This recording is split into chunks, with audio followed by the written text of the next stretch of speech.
Welcome to More Than a Few Words, a marketing conversation. This is your host, Lorraine Ball. Today, we are going to answer a question that I know is on a lot of your minds because everybody's talking about podcasting right now. The question is it worth starting a podcast? And to help me answer that question, I have invited Roy Coughlan to join me. And Roy is a seasoned serial entrepreneur with an impressive track record of founding 20 companies across 5 countries. He's a little busy. As a business podcast coach and host, he has successfully launched and driven 6 podcasts to the top echelons of the industry, with all consistently ranking in the top 5% and 4 reaching that prestigious 0.5%. Roy, welcome to the show. Thank you very much, Lorraine, for having me on. It is my pleasure. And so I am going to kick off the question because it's one I get a lot is the podcast market saturated? I would say absolutely not, because we hear of, there's 4 million, you get different figures, 3 million, 4 million, maybe even more, and a lot of them have stopped. So there's actively, you get different figures as well. Mm-hmm. They're saying 10 to 15% of that number are active. So my experience was seeing a lot, even people that I know, if I met at events, 3 episodes, and they go, nah, not for me, 10 episodes. Because a lot of them, they have expectations that they'll make millions, or they'll get millions of downloads straight away, or they don't realize the amount of time. And you can put as much time as you want. You can wing it and do a fast one and just kind of go, this is grand. Or you can do preparation and be intentional like yourself, because I've listened to a few of the shows, and it's and having a niche, and you have a lovely niche. Mm-hmm. And when you have something like that, but what I would say is, no matter what the numbers are, what I have benefited so much is I have learned. Because I'm asking questions, I'm bringing on guests, and my life is better, whether it's health, even the Polish. I have Polish on. My Polish improved from doing the podcast with the Polish. That when it's so many different things. Crypto, I read loads of books on crypto, and I couldn't really get it. And I started interviewing specialists on it.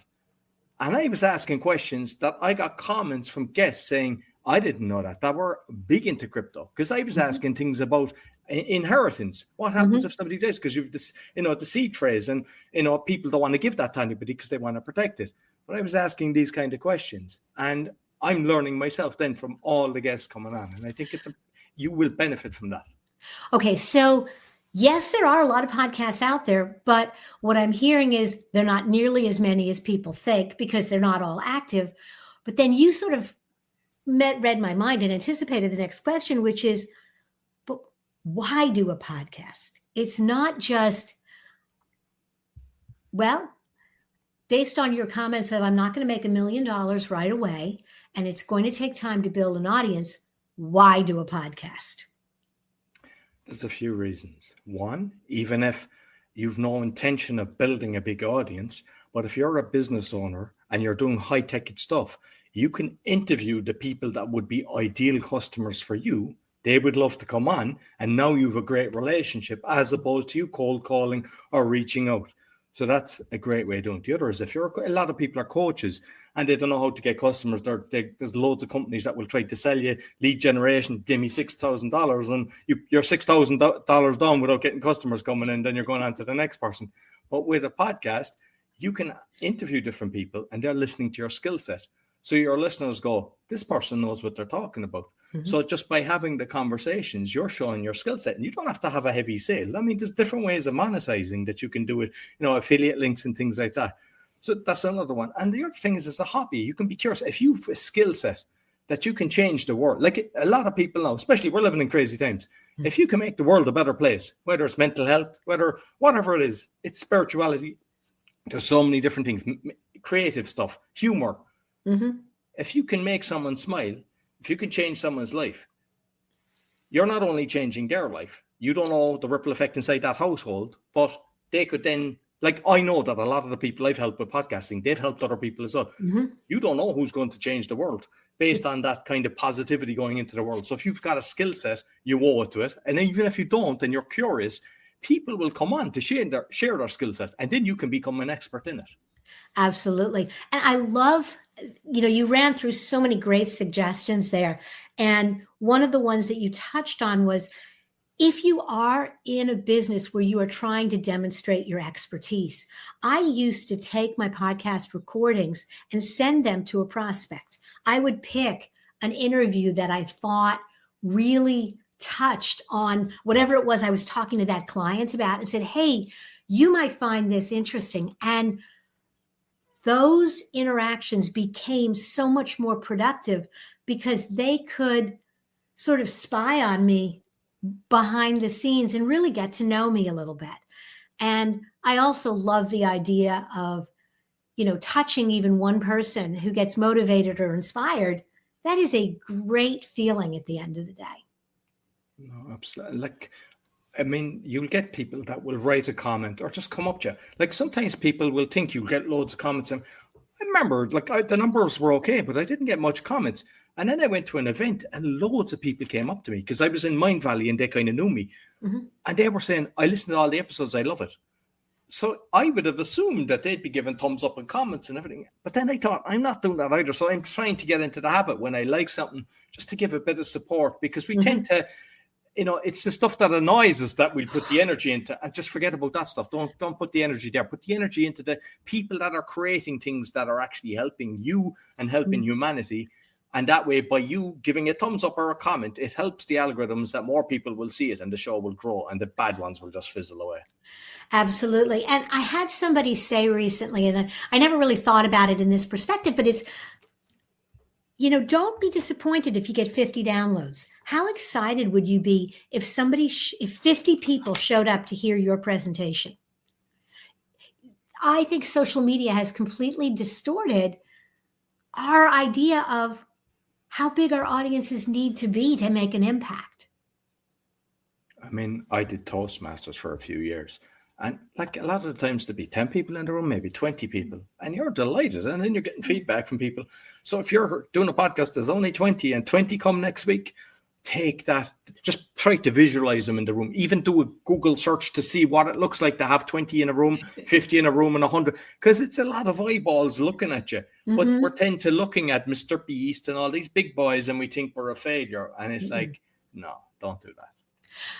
Okay, so you've convinced me it's worth starting a podcast, and the market is not saturated, and I kind of have an idea of why I want to do this and who I want to reach.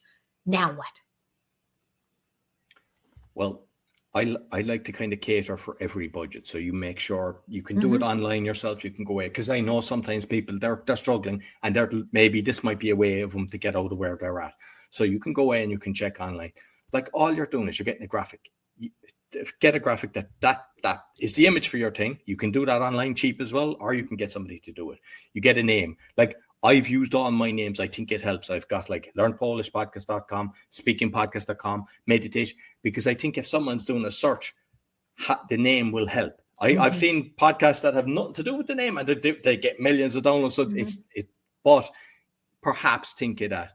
And then you can go to the different platforms. I say it's like a car. I don't ever tell somebody, pick this platform, go to Podbean, go to Libsyn, go to Buzzsprout. But I tell them the pros and cons. And I have a list when I'm kind of working with people. I've got about 20 that I kind of say, look, just pick. But it doesn't matter, because you can change. So if you go with one and you go, this isn't right, or you talk to somebody, or you're listening to a show and they tell you something, you go, this sounds way better. You can change it. And it's not that hard to do. So you're not glued to the company that you pick. Some are free, like Spotify is free. There's others, they charge you $100 or $20 a month. But so it's not too bad equipment wise. I'm not a technical person. I use an Audio Technics mic. I just the USB plugged in, because sometimes people have all the bells and whistles and the mixers and everything.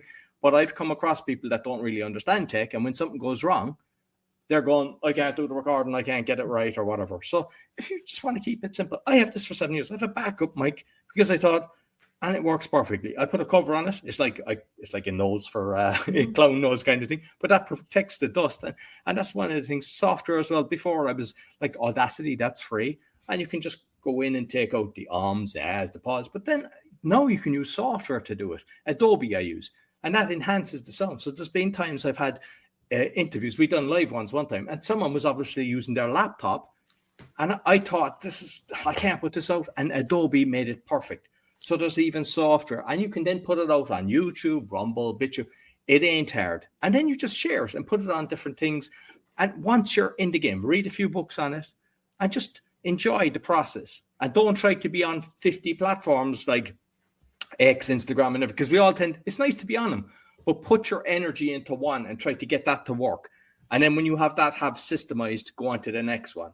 And that way you're not getting overwhelmed, you're enjoying it, and just enjoy the conversations that you're bringing, the people that you're bringing on. I love that. I love that more than anything else is the idea of enjoying it. Because when podcasting becomes work, oh my God, does it become work?